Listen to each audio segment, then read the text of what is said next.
चलिए खबरों में आगे बढ़ते हैं। खबर अब दिल्ली एनसीआर से है। दिल्ली एनसीआर के कई स्कूलों को फिर से बम से उड़ाने की धमकी मिली है। स्कूलों को मिली धमकी के बाद से दिल्ली पुलिस अलर्ट मोड पर आ गई है।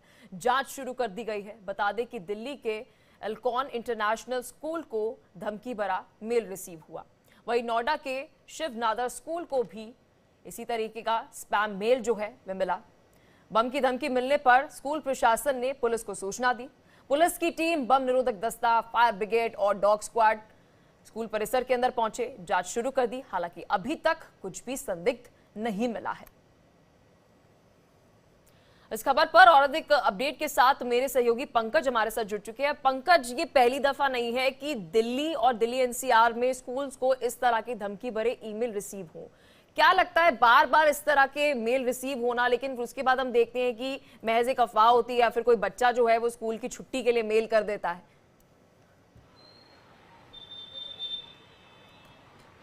बिल्कुल, देखिए बड़ा सवाल है, क्योंकि जिस तरह से अगर पिछले बार का देखा जाए, दो तीन चीज़ें ऐसे आई थी जो कि बच्चे निकले थे, क्योंकि स्कूल के छात्र ही और निकले थे जो कि इन्होंने शरारत के तौर पर इस तरह से किया था।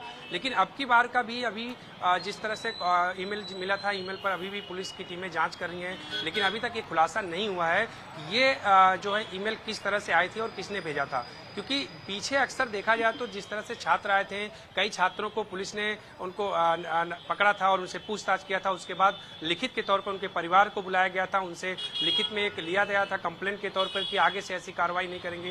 तो क्राइम ब्रांच की टीम ने पकड़ा था। क्योंकि अब की बार जिस तरह से आया है, इसको लेकर के कहीं न कहीं अफरा तफरी का माहौल हुआ। सुबह 6:40 पर पुलिस को सूचना मिलती है। उसके बाद कुछ छात्र छात्राएं स्कूल आ चुके थे, उनको वापस भेजा जाता है। कुछ परिवार वालों को मैसेज के जरिए उनको संदेश दिया जाता है कि स्कूल नहीं आना है। ये तमाम चीज़ इस तरह से अगर देखा जाए अक्सर कि पीछे की कुछ घटनाएं देखी जाए, आपकी इस बार की देखा जाए, तो कहीं न कहीं इसका सीधा और साफ असर परिवार पर पड़ता है, स्कूल के टीचरों पर पड़ता है, स्कूल प्रशासन पर पड़ता है। क्योंकि कहीं न कहीं इसमें सब मिला के स्कूल में जो छात्र छात्राएं पढ़ रहे हैं उनका नुकसान होता है। क्योंकि बच्चे तैयारी करके आते हैं, किसी का एग्जाम चल रहा है तो किसी का होने वाला है, उस हिसाब से बच्चे तैयारी करते हैं। लेकिन जब इस तरह की सूचनाएं मिल जाती है, लेकिन पंकज देखिए बहुत सीरियस है, क्योंकि एक बार ही नहीं हो रहा, बार पिछले हम 6-7 महीनों से देख रहे हैं कि इस तरह की घटनाएं हो रही हैं। उस दिन तो पैनिक की स्थिति बनी जाती है, लेकिन कहीं ना कहीं पेरेंट्स के बीच में एक हम देख रहे हैं पिछले कुछ महीनों से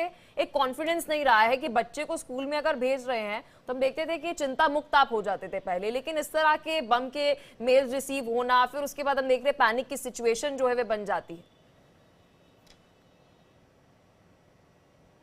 देखिए, ये कहीं न कहीं जांच एजेंसियों के लिए भी एक तरह से चैलेंज बनता जा रहा है। क्योंकि एक ट्रेंड सा, अगर बच्चों की बात की जाए, पिछले जो 2-3 बार बच्चे आए थे सामने कि बच्चों ने भेजा है, बच्चों की जांच हुई, उनसे पूछताछ किया गया, तो ये भी एक ट्रेंड की तरह हो रहा है। क्योंकि कई बच्चे ऐसा कहते हैं कि हमने यूट्यूब देखा, यूट्यूब पर देख करके इस तमाम चीज़ें सीखा या इस तरह से किया, ऐसे मेल भेजा। तो ये कहीं न कहीं एक दिल्ली पुलिस के लिए, और जिस तरह से नाबालिग बच्चे सामने आए थे, तो कहीं न कहीं एक सवाल है। और ये आने वाले समय में इस पर एक बड़ा चैलेंज है पुलिस के तौर पर। पुलिस किस तरह से जांच करेगी और किस तरह से के लिए भी कि बच्चों की काउंसलिंग करने की अब जरूरत है कि इस तरह के मेल ना भेजे जाए। लेकिन अगर जो आज मेल आया, इसको लेकर कोई अपडेट अगर सामने आती है, पंकज आप खबर पर नजर बनाए रखना, आपसे अपडेट हम लेते रहेंगे। बहुत शुक्रिया हर एक जानकारी साझा करने के लिए।